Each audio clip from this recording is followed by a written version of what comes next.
L'actualité cette semaine a été marquée par des faits et ces faits ont été menés par des hommes et des femmes. Mesdames, Messieurs, bienvenue sur Global Télévision. Nous vous présentons le profil de la semaine. Good morning, Blandine. Good morning, Pitaga. Good morning, ladies and gentlemen, and thank you for joining us on Global LTV. Here is your favorite TV program, Profil de la Semaine, where we'll be diving into the life and stories of men and women that have marked your week so far. Who will be profiling this week? Pas trop de suspense, voici notre profil de la semaine.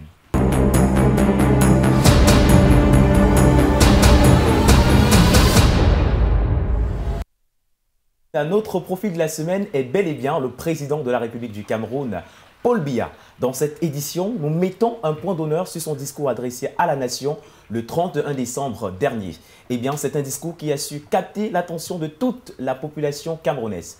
Par ailleurs, un des aspects marquants de cette sortie est la solidité et la lucidité dont fait preuve le chef de l'État du Cameroun. Le constat a également été fait par plusieurs citoyens de la capitale économique du pays, Douala. Le président Paul Biya, solide tel un roc, Paul Inès Otouf et Guy Fotso.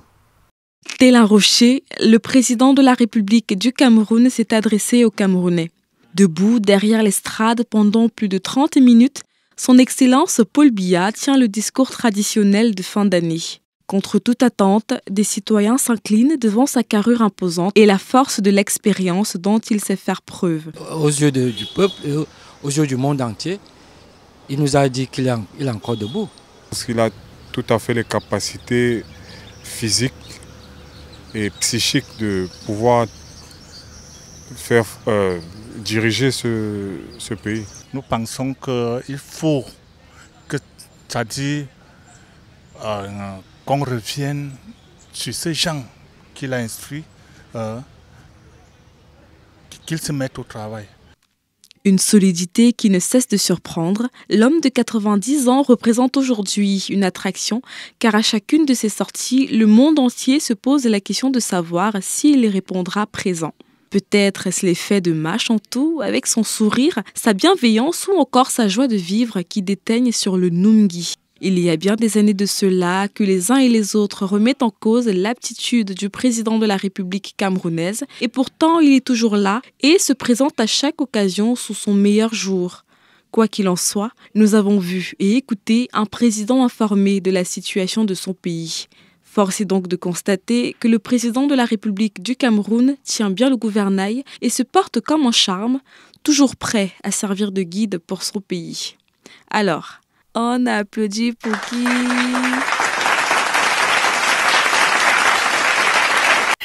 Évidemment, on applaudit pour qui, and that is the president of Cameroon, who has shown that he is as solid as a rock. Others will call him Rock of Ages, not because of his age, but because he's always present, even when we don't expect him to be present. Justement, Blandine, la proximité du chef de l'État du Cameroun avec son peuple ne fait l'ombre du moindre doute. Son discours souligne d'ailleurs sa connaissance des problèmes des Camerounais jusque dans les bas-fonds. Loin de ce qu'on pouvait imaginer, le président Paul Biya, dans son allocution, a touché du doigt les réalités fondamentales auxquelles sont confrontés au quotidien les citoyens de son pays. Colin Bekatal nous en dit un peu plus. Vous avez affronté les équipes les plus redoutables, les plus aguerries. Et comme on dit, vous les avez mises dans la sauce. Dans la sauce. Ces mots sont du président Paul Biya s'adressant en 2017 au lion indomptable vainqueur de la CAN. C'est une expression en référence à une chanson populaire qui pourrait traduire la proximité du chef d'État avec les bas-fonds des quartiers des métropoles camerounaises. Dans une logique plus sérieuse, s'il y a une préoccupation du président de la République du Cameroun, c'est celle de la confiance de la nation à son gouvernement qui ne doit pas être rompu. Voilà qui exige de lui l'action publique qui vise à surmonter des obstacles aux intérêts généraux et particulier du peuple camerounais. Dans son allocution du 31 décembre 2023, il a jeté un regard sur les problèmes de ses compatriotes. Mais une question se pose. L'usage de la sauce était-il un cas isolé de son intérêt pour le petit peuple? En d'autres termes, de son palais de l'unité, le chef de l'État sait-il vraiment dans le détail ce que vivent ses compatriotes dans les arrondissements? Le président en est informé et qu'il fait de son mieux pour pallier à ces difficultés que les populations vivent. Un arrêt sur certains points relevés dans ce discours en apprennent sur les faits. C'est le cas de celui de l'insalubrité. Si l'on imagine le président de la République ne parcourant que des voies très aménagées de la République, il est établi qu'il est au parfum du paysage peu enviable qui entoure les métropoles du Cameroun. Sa prescription a une solution pérenne de ce problème, au même titre que ceux des voiries urbaines, indique qu'il est au courant des faits, mais qu'il agit selon son agenda. Les coupures intempestives d'électricité et les accidents de la route ont été évoqués, et ça, ce n'est pas fortuit. Pour ce président que l'on croit à tort, ignorant les difficultés des Camerounais, il a aussi été dans l'ordre de ses préoccupations, l'impact des dépenses publiques sur le panier de la ménagère. Paul Biya, qui par honneur ne veut pas être désavoué, par son peuple s'attelle donc à s'acquitter d'une manière ou d'une autre de ses tâches. C'est l'homme du bon moment, son moment à lui pour agir. Voilà qui est dit. Le président de la République, Paul Biya, a bel et bien conscience des problèmes les plus élémentaires des Camerounais. Il s'était aussi exprimé sur les problèmes liés au carburant et a proposé des solutions pour y remédier en cette nouvelle année, Blandine.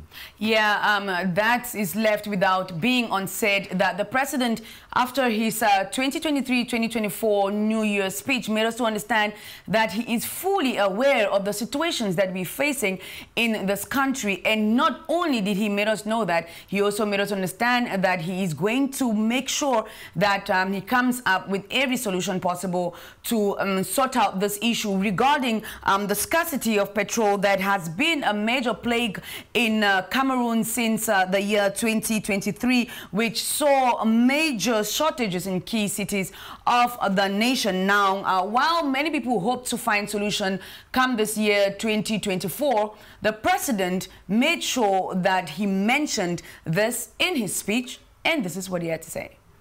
Towards the end of year 2023, the population of Cameroon woke to once again the resurgence of fuel shortage, which persisted nationwide. The scarcity prompted increased demand and price hikes at available fuel stations, including Yaoundé, Douala, and Bafoussam, among other affected areas.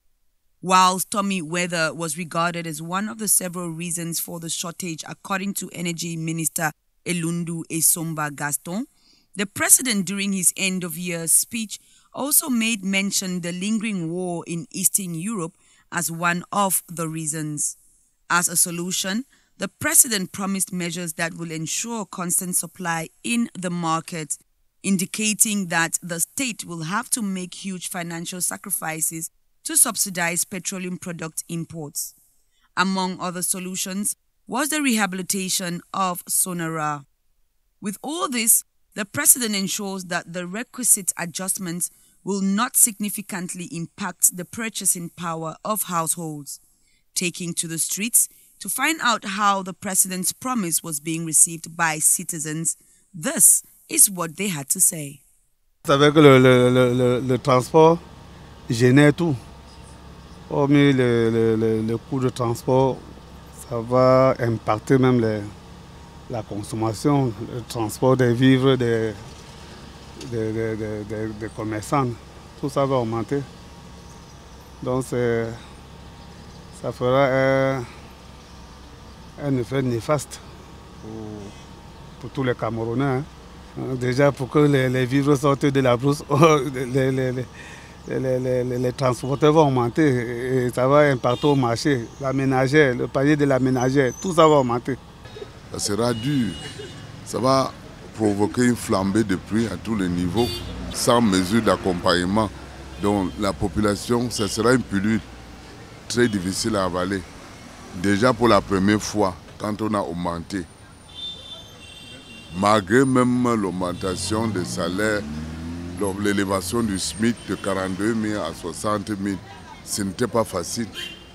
Il sera très difficile pour le bas peuple d'acheter peut-être un plantain à 500 francs the problems that the president made mention during his speech 2023-2024 New Year was the situation of teachers that were on strike during the early year 2023. He made mention that teachers, despite the fact that resumed their strike during the academic year that started in September, he was going to make sure that these teachers are going to be registered or processed under the Ministry of Education, or are also going to be given housing allowance and many other situations that these teachers have been facing so far. Peter Gore. Vous faites bien de le dire, Blandine.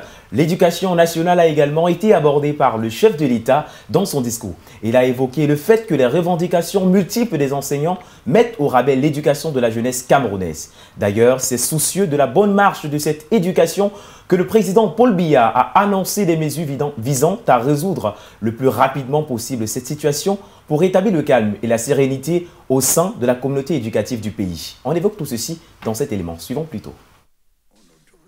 C'est d'un ton ferme que le président de la République du Cameroun s'est exprimé sur la question de l'éducation nationale dans son discours du 31 décembre dernier. Le chef de l'État a laissé voir son inquiétude suite à la situation qui prévaut depuis quelque temps déjà au sein de la communauté éducative du pays. Il va sans dire, selon le président Paul Biya, que les multiples revendications exacerbées d'une frange d'enseignants mettent en péril l'éducation de la jeunesse camerounaise, jeunesse qui est censé être le fer de lance de la nation. Il fait donc une mise en garde. Il sera dès lors difficilement admissible que l'éducation de nos enfants continue d'être prise en otage par une frange d'enseignants dont les motivations réelles semblent s'écarter des objectifs affichés. Toutefois, le président de la République n'est pas resté indifférent suite aux nombreuses revendications des enseignants. Il a d'ailleurs signifié, je cite, « Autant je suis soucieux de voir les enseignants bénéficier des conditions appropriées pour l'exercice de leur noble métier, autant je suis intransigeant pour le respect du droit à l'éducation de notre jeunesse. » Fin de citation. C'est la raison pour laquelle il a annoncé qu'en plus des mesures prises par le gouvernement et les administrations concernées, d'autres viendront en soutien cette année afin de régler définitivement ce problème qui perdure. En dehors des nombreuses mesures de divers ordres qui ont été prises par les administrations concernées, plus de 72 milliards de francs CFA ont été débloqués en 2023 pour prendre en charge les dépenses y afférentes. Une provision complémentaire de 102 milliards de francs CFA a également été constituée dans le budget de l'État au titre de l'exercice 2024 afin d'apurer les dépenses résiduelles. Une annonce qui devrait réjouir les parties concernées et ramener la sérénité dans le corps éducatif. D'ailleurs, le chef de l'État a mentionné la poursuite du dialogue entre syndicats d'enseignants et gouvernement, ceci dans le but, dit-il, de progresser sereinement vers la prise en compte des aspirations et des préoccupations des enseignants. L'on peut donc voir tout l'intérêt que porte le président de la République à la résolution de cette situation. Vivement que tout se rétablisse pour le bien de notre éducation nationale. And it is with this report that we have come to the end of today's edition of Profil de la Semaine. Ladies and gentlemen, you can also watch us on the go if you download the application Global LTV from your app store. And don't forget to also join us online for more of this information. Now, who are we going to profile next? Pythagore. Eh bien, mesdames, messieurs, c'était le profil de la semaine avec Pythagore Lakoudji et Blandine Dinka. Quel personnage, justement, marquera l'actualité la semaine à venir? À découvrir dans la prochaine édition, le profil de la semaine. N'oubliez pas également de télécharger l'application Global TV sur Play Store et de nous retrouver sur nos différentes plateformes digitales. Il vous suffit tout simplement de scanner notre code QR. Tous ceux qui ont manqué ce programme et ceux également qui aimeraient le revivre à nouveau, la rediffusion est prévue tous les samedis à 16 h et les dimanches à 18 h. D'ici là, portez-vous bien et restez scotchés sur Global LTV. The best is yet to come. Thank you.